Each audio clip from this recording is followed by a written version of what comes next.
Shurniak is here, and Neil Jones, and we'll just go alphabetically here. We'll start with Kim Sue, and just talk a little bit about your biography and what brought you to the studio. I think that's our starting point.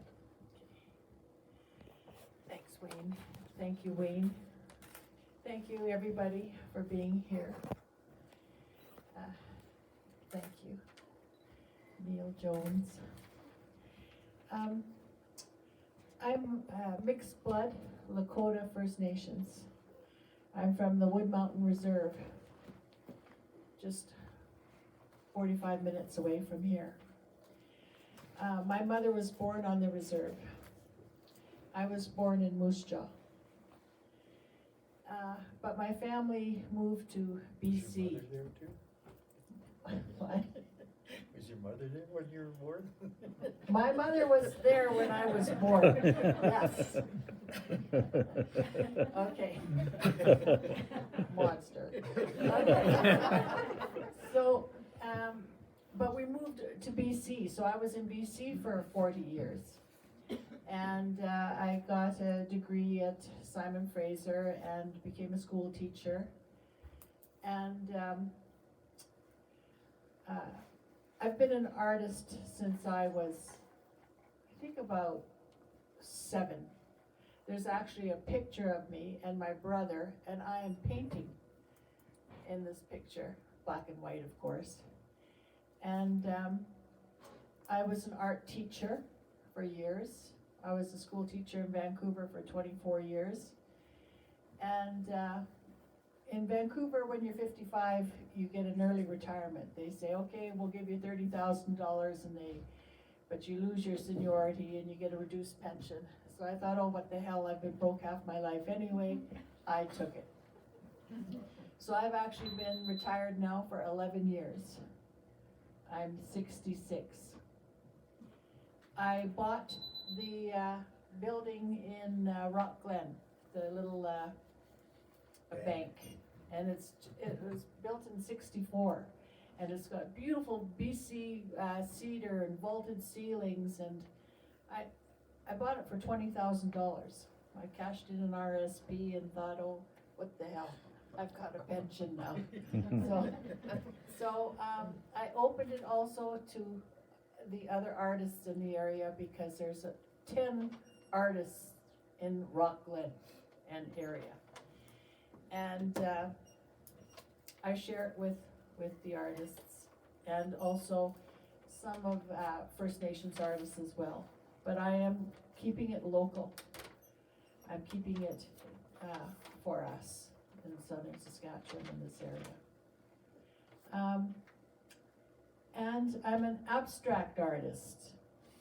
We have a sort of a realism, impressionist artist, and we have a complete abstract artist. So my buffalo look completely different than Neil's, and which is a good thing, right? We need variety in life. I wouldn't want to see all the buffalo looking like mine, and I wouldn't want to see all the buffalo looking like Neil's. We have to have a variety. And are there any questions? And Okay. What brought you to your studio at this point? Studio practice. Studio practice. Well, I live on the reserve now. I look out the living room window, I see where my mother was born, which is pretty cool. And I was sort of getting boring on the reserve. So I thought, you know, I needed to have, like, as an artist, you work wherever you are. If you have a kitchen table, you work at the kitchen table. If you're privileged enough to have a building, right? So I have a beautiful studio, and I call it an art studio and gallery. So I needed a place, and it was just amazing. It's just the most beautiful place that I just feel so privileged to have that studio. And I do lots of work there. I enjoy going, and now I have my own gallery. So. And when are you Well, right now, actually, it's really hard to keep open because my partner is going through some very traumatic health issues. And so I'm relying on other artists that are exhibiting in the gallery to keep it open at least for Wednesdays and Thursdays. And hopefully in December a little bit more. Okay. Neil, maybe you could talk for about 10 minutes. 10 minutes? Yeah. 5 minutes. 5 minutes.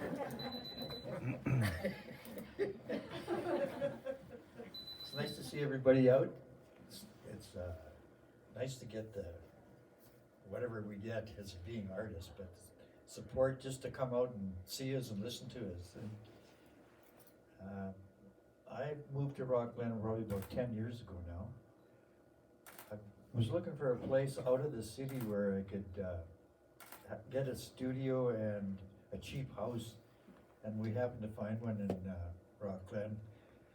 My wife and I, who in the meantime has passed away, but I'm still working and renovating the gallery, and managed to be. I got back to painting quite a bit again too.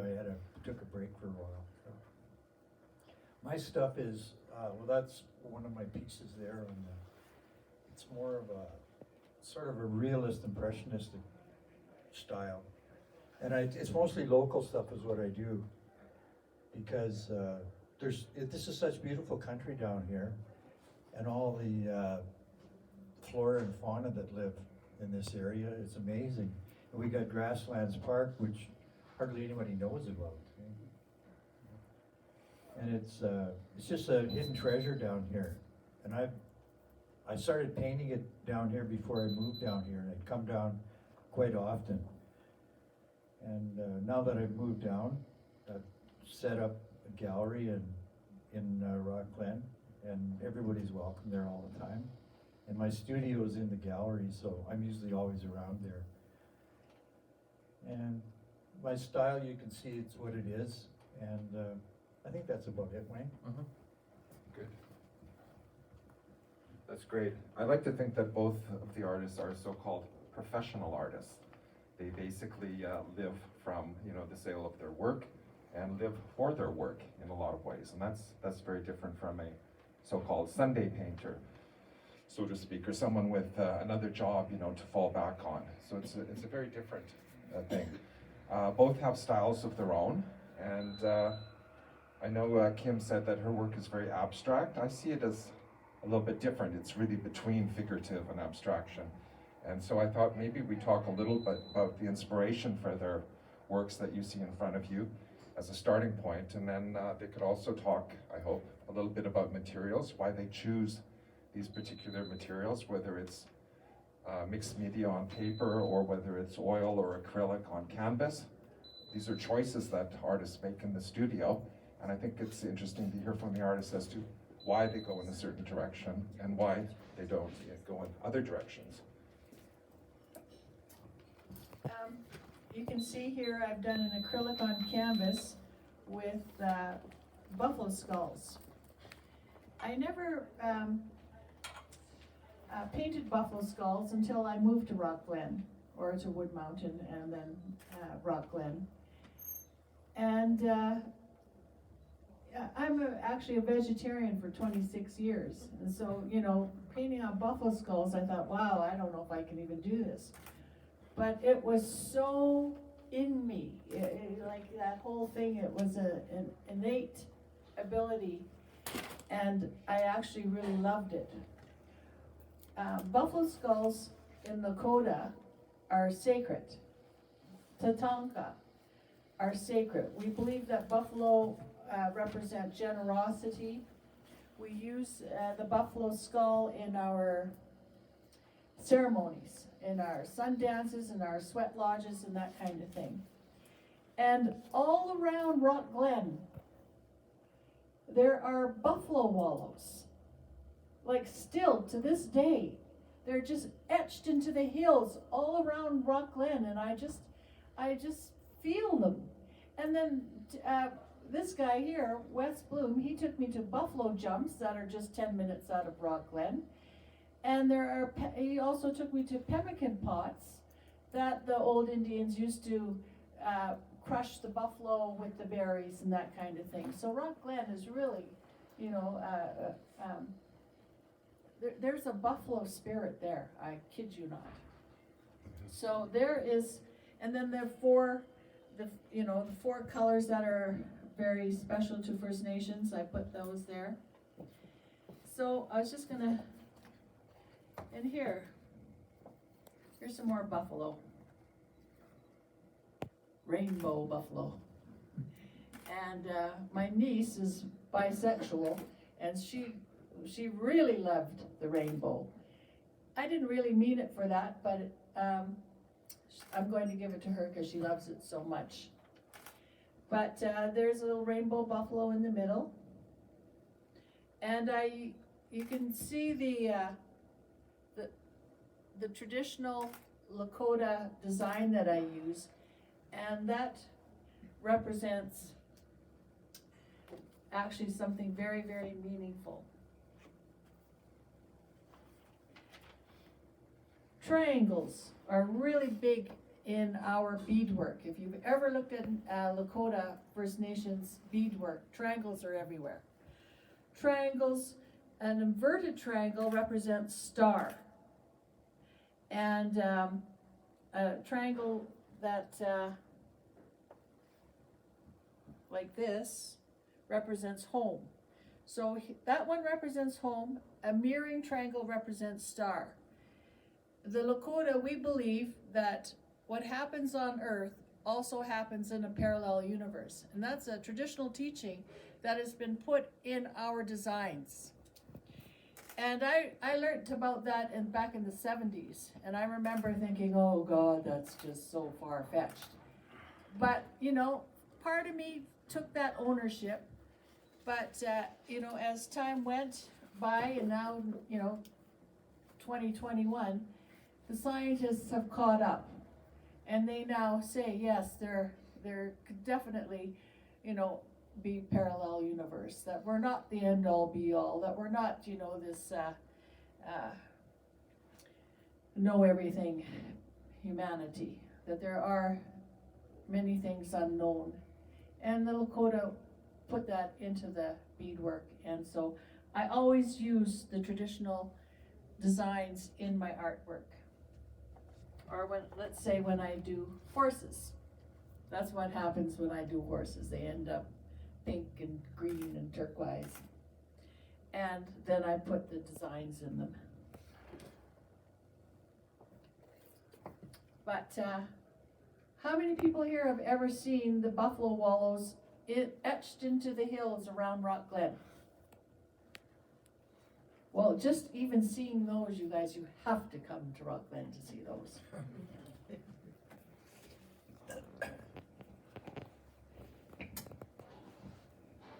So we want to talk a little bit about your chosen mediums. Yeah. How you came to them as well. I don't And know. also if you have an audience in mind. I don't know how I painted them. Let the spirit take it. Yeah, I'm painting the oils, and oil on canvas usually, but sometimes board.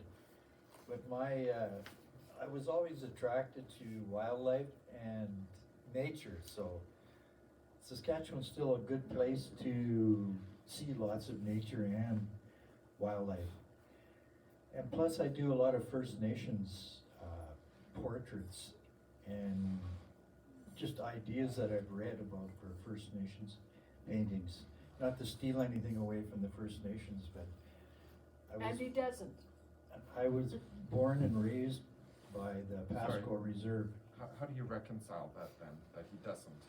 How has that been, that's one of my questions to come up later. Neil usually is either commissioned portraits by Native people, or he uses, he creates from historical photographs of Native people, which are, you know, anybody can do that because they're on the internet. They are what they call, there's no intellectual property on those old portraits. Neil's very respectful of First Nations people, First Nations spirituality, and he has his own style.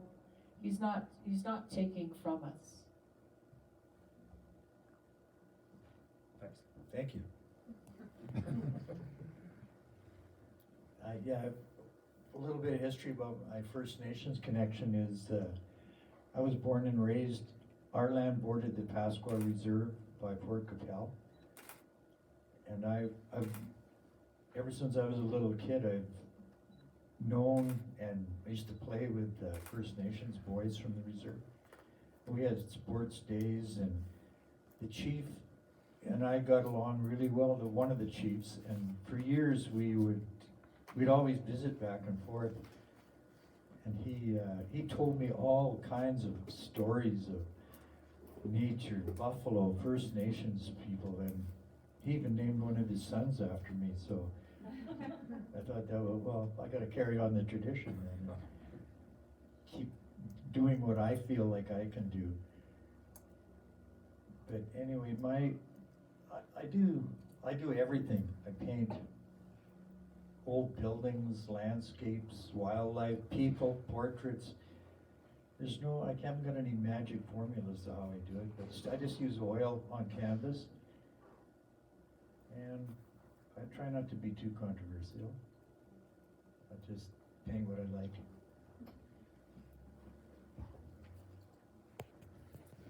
Often in academia, it's considered that academics are actually continuing their research as artists through their studio practice. This is sometimes controversial to see that as in the same light as scientific research. But it's quite common now to be seeing studio-based practice as research in the art-making process. So I was going to ask both of them to talk a little bit about their so-called research, how they define that for themselves. And I think it's the research that sort of takes you forward in the studio, either using other media, other ideas about your work, developing new audiences, etc. So if we could talk a little bit about how you consider research to be done.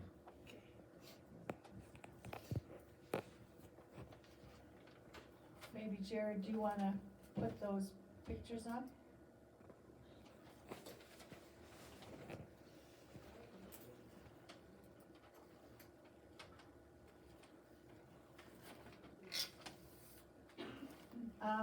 Buffalo skulls. The same with Neil. I paint on anything, but the buffalo skull was very meaningful to me. The first buffalo skull I actually got down in Albuquerque, New Mexico. I went to the biggest powwow there, and there was this, sort of bony thing sticking out underneath the table. It wasn't even for sale, and I said, "What's that?" And he says, "It's a buffalo skull." And so I said, "Okay," and I bought it, and I brought it back, and I got to the border, and the guy. Usually they say, "Do you have any tobacco or alcohol?" This guy looked at me and he said, "Do you have any meat?" And I thought, no, I don't have any meat. And so I smuggled my buffalo skull. He had no meat on him. So, but I painted him up, and my sister is a beautiful, beautiful woman and artist, and an international artist. And whatever I do, right, she just takes it from me. I'm gonna use that, right? And so she takes it. Or she gets me to make her things. But she used one of my buffalo skulls in one of her pieces. And for me though, you have to be careful of doing buffalo skulls because we consider them sacred. So when I'm, painting on it, I'm, thinking of, you're not thinking about, you're trying not to think about anything negative. You're trying to sort of be in a spiritual way. You try to, think about good things. And I actually talk to the guy when I'm painting. I'm like going, I'm gonna pretty you up. And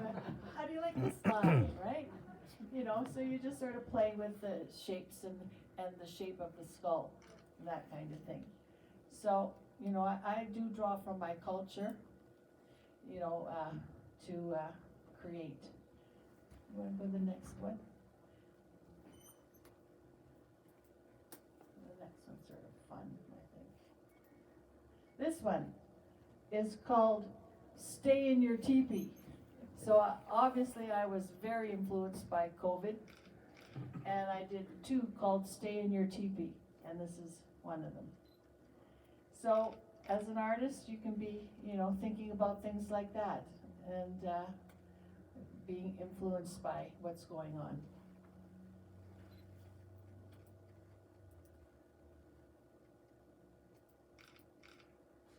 And here, this one is abstract 2 teepees. I call it, you know, the underworld. But it's acrylic on canvas, and it's about 3 feet by 2 feet. And it's also playing with shapes and colors and enjoying the process, right? Just enjoying it. And then this one is actually 6 feet by 5 feet. And he's life-size traditional dancer, and with purple eagle feathers. So that's what happens with me, is sometimes, you know, eagle will end up purple with a turquoise beak. It happens.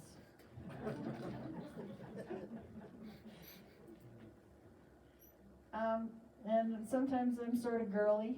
I love the color pink. So I put pink in there, and there's some, you know, the triangles, and this is a watercolor on paper.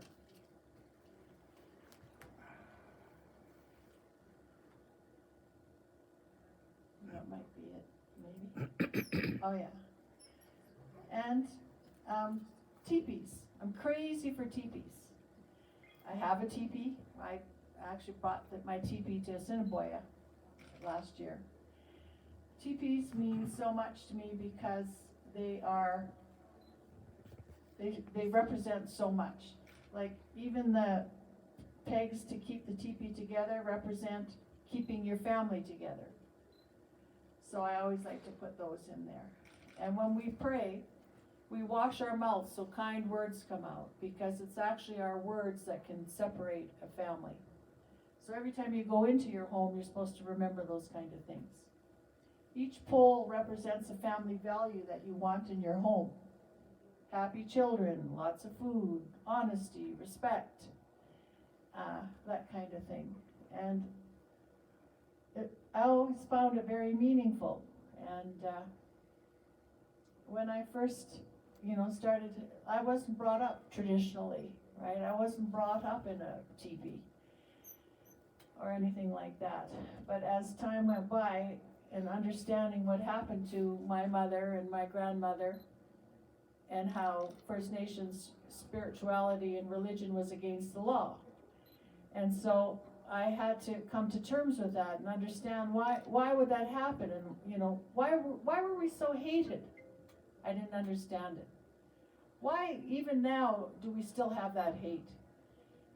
And so I always try to, in my art, somehow bring out some of our beauty, some of our creativity, and, you know, something meaningful. Thank you.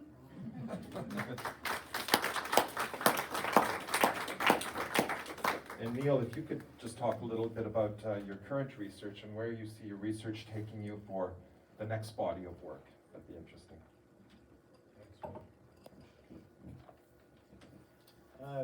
Right now I'm working on all the local landscapes in different seasons, and a lot of my research is just out in the field and just doing like plein air work.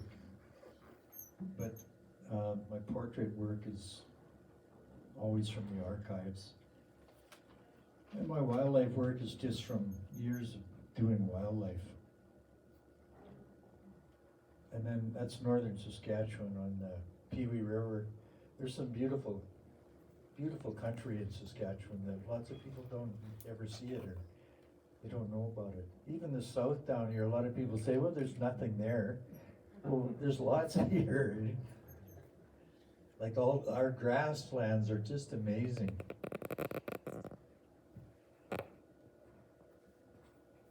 And that's Big Muddy, kind of at the start of winter.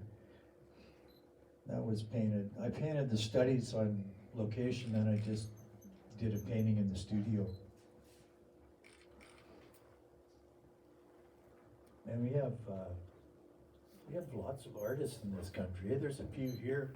There's Sandra, Marilyn, Crystal. Yeah, there's lots of artists in this country.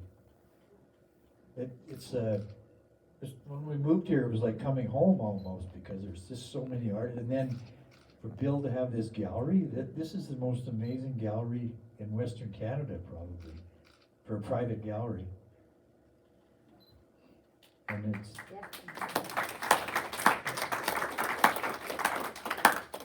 and just to be able to use it and do things here is amazing. And that really encourages you to keep your art going, because you don't get this support in many little communities like here. I think that's about it, right? Well, thanks, and that's actually a good point. Many of us are here because of Bill Shurniak and his largesse, I think, in providing the collection here and the space in which we meet. So I was actually going to ask the artists to think a little bit about their relationship with Bill, either through acquisitions or through exhibiting here, or just the kind of dialogue they had with Bill over the years, and maybe reminisce a little bit about that. And you started talking about that. Maybe you could continue. Sure. Thanks, Mike. I considered Bill a good friend. He was always supportive, and he always had time to talk to you and come and visit with you, and just go out of his way to be a genuinely nice guy. And he, in the last few years, he had Coralie Keller and I we played here at Christmas, which was amazing. You know, he could have had anybody he wanted, I'm sure, but well, he could have had Coralie anyway. He liked Coralie. He would book us 2 years in advance. Yeah. And make us take our daytimers out and write it in so that it was for sure, right? He was such a great man. Oh, such a great man. Yeah, he was a genuinely nice guy, like, and a good friend. If he was your friend, he was always your friend. And he ran an amazing gallery. And I'm just so grateful for it.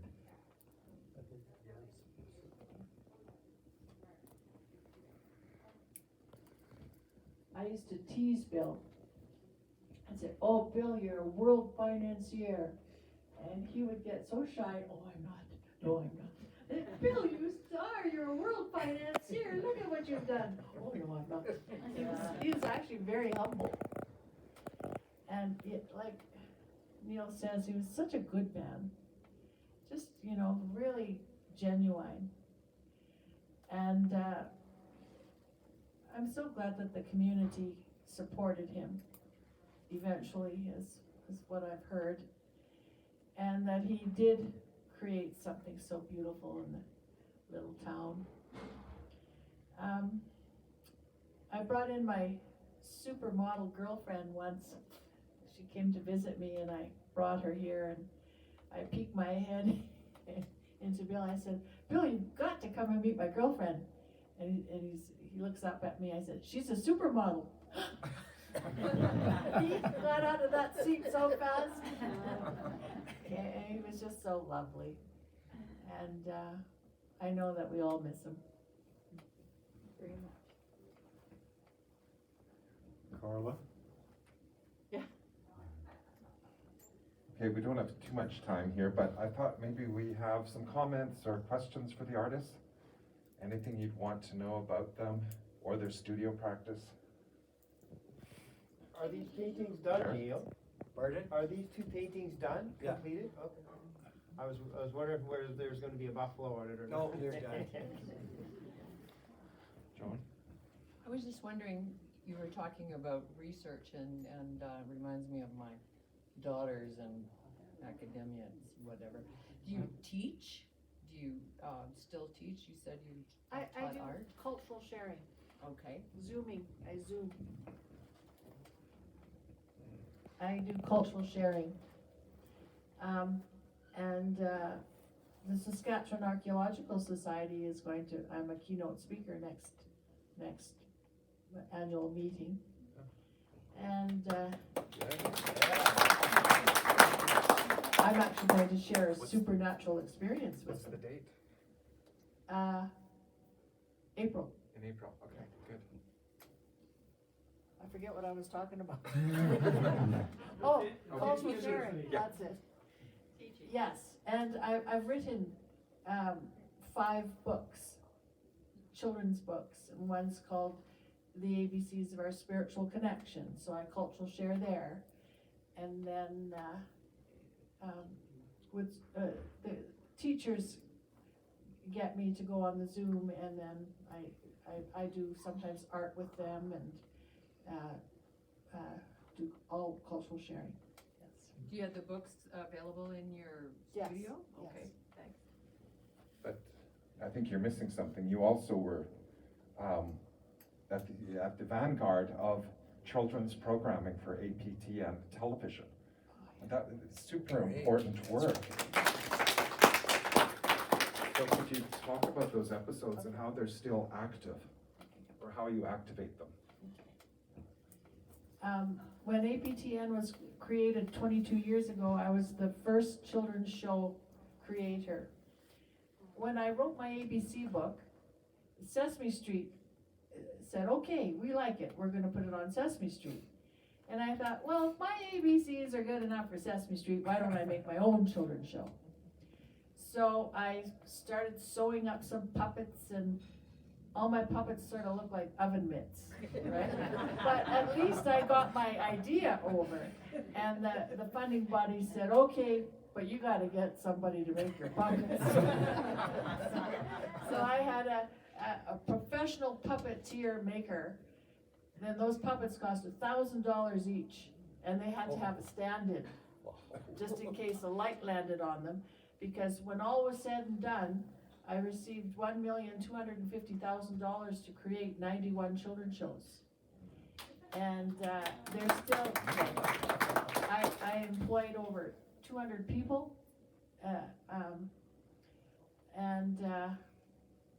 So now, the copyright has gone all back to me. Because I actually had to sign away 49% of my copyright to the guys who had the dough. But now, it all came back to me, so now I'm trying to get them on Stream or whatever it is, the internet.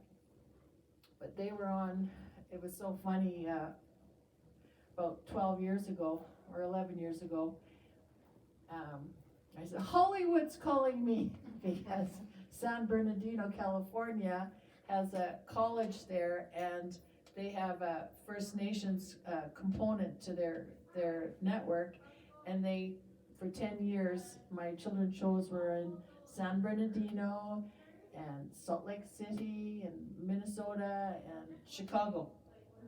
So, but now, I have to now find a new venue for them.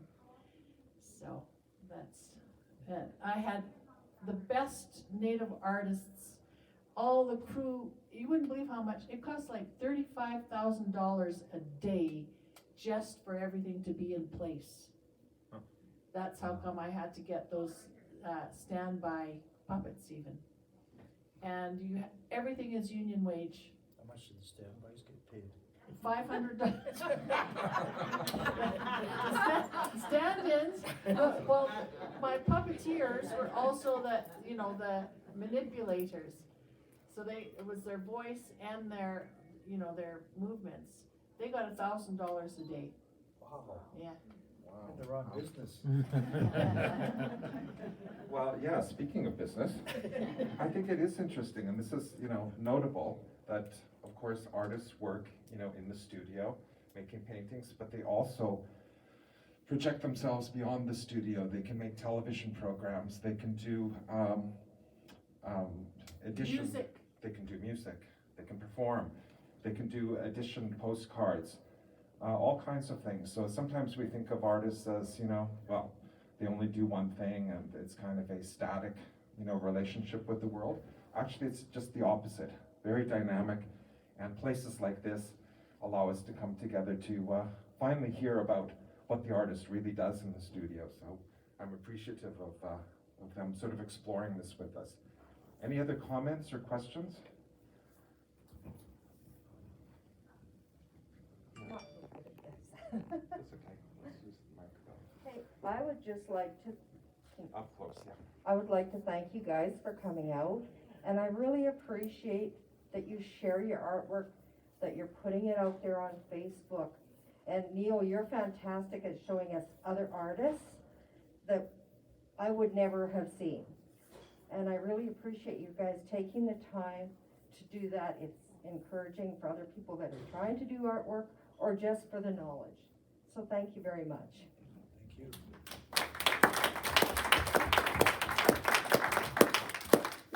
Other questions? Anyone want to know the secrets of the studio practice? I'm sure you do. We've heard some of them today, which is fantastic. Any other comments? No, well then I think we'll thank the artists for being here and thank you for being here, and we're trying to keep it to an hour presentation so everyone can go on with their lives. So thank you again for coming.